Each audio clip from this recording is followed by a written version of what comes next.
Inspection ಮಾಡೋಣ S C spot inspection ಮಾಡಿ sir. Spot inspection ಮಾಡಿ ಎಲ್ಲಿ ಸೂಟಬಲ್ ಮಾಡಿ ಆ ಸಬ್ಜೆಕ್ಟ್ ಬಗ್ಗೆ ಹೇಳ್ಬಿಡಿ ಸರ್. ಚೆನ್ನಾಗಿದೆ ಕಾರ್ಯಕ್ರಮ ಅದು. ಅದೆಲ್ಲ ಅವಶ್ಯಕತೆ ಇಲ್ಲ. ಅಟೆಸ್ಟೆಡ್ ಆಗಿ ಮೂಡಾದವರೇ ಕೊಟ್ಟಿದ್ದಾರೆ, ಇವರು ಎಂಕ್ವೈರಿ ಮಾಡೋದೇನು ಅಂತ.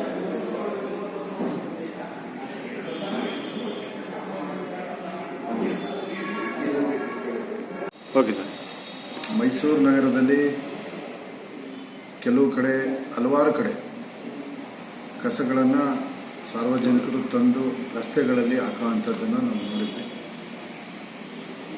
ಒಂದೊಂದು ವಾರ್ಡಲ್ಲೂ ಕೂಡ ಹಲವಾರು ಪಾಯಿಂಟ್ಗಳನ್ನು ಮಾಡಿರ್ತಕ್ಕಂಥದ್ದು. ಅಂದರೆ ನಾವು ಮೈಸೂರು ನಗರವನ್ನು ಕಂಟೈನರ್ ಮುಕ್ತ ನಗರವನ್ನಾಗಿ ಘೋಷಣೆಯನ್ನು ಮಾಡಿದ್ದೇವೆ. ಆದರೂ ಕೂಡ ಸಾರ್ವಜನಿಕರು ರಸ್ತೆಯ ಭಾಗಗಳಲ್ಲಿ ತಂದು ಕಸಗಳನ್ನು ಹಾಕ್ತಿರ್ತಕ್ಕಂಥದ್ದನ್ನು ನಾವು ನೋಡಿದ್ವಿ. ಕೆಲವು ಪಾಯಿಂಟ್ಗಳು ಅತ್ಯಂತ ಅಂದರೆ ಶೋಚನೀಯವಾಗಿರ್ತಕ್ಕಂಥ ಸ್ಥಿತಿಗಳಲ್ಲಿದ್ದಂಥವು.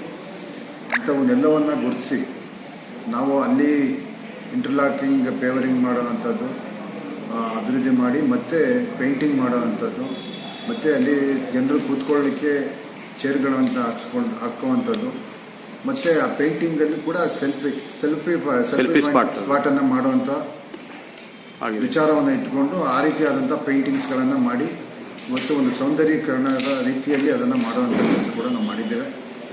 ಮೈಸೂರು ಸ್ವಚ್ಛ ನಗರಿ ಅಂತಕ್ಕಂಥ ಬಿರುದನ್ನು ಏನು 2014-15ರಲ್ಲಿ ಪ್ರಥಮ ಸ್ಥಾನವನ್ನು ಪಡ್ಕೊಂಡಿದ್ವಿ ದೇಶದಲ್ಲಿ. ಅದೇ ರೀತಿಯಲ್ಲೂ ಈ ಬಾರಿಯೂ ಕೂಡ ಮೈಸೂರು ನಗರ ದೇಶದಲ್ಲೇ ನಂಬರ್ 1 ಸ್ವಚ್ಛ ನಗರಿ ಆಗಬೇಕು ಅಂತಕ್ಕಂಥ ಉದ್ದೇಶವನ್ನು ನಾವು ಇಟ್ಕೊಂಡು ಈ ರೀತಿಯಾದಂಥ ಕಾರ್ಯಕ್ರಮಗಳನ್ನು ನಾವು ಮಾಡ್ತಾ ಇದ್ದೇವೆ.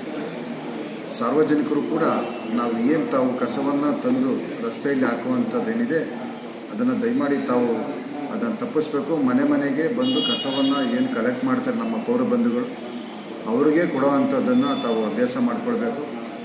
ಮತ್ತು ಮೈಸೂರು ನಗರ ಮತ್ತೊಮ್ಮೆ ಸ್ವಚ್ಛ ನಗರಿ ಆಗಲಿಕ್ಕೆ ಮೊದಲನೇ ಸ್ಥಾನ ಬರಲಿಕ್ಕೆ ಸಾರ್ವಜನಿಕರು ಎಲ್ಲರೂ ಕೂಡ ಪಾಲಿಕೆಯೊಂದಿಗೆ ಕೈ ಜೋಡಿಸಬೇಕು ಅಂತೇಳಿ ಈ ಮೂಲಕ ನಾನು ಪ್ರಾರ್ಥನೆಯನ್ನು ಮಾಡ್ತೇನೆ.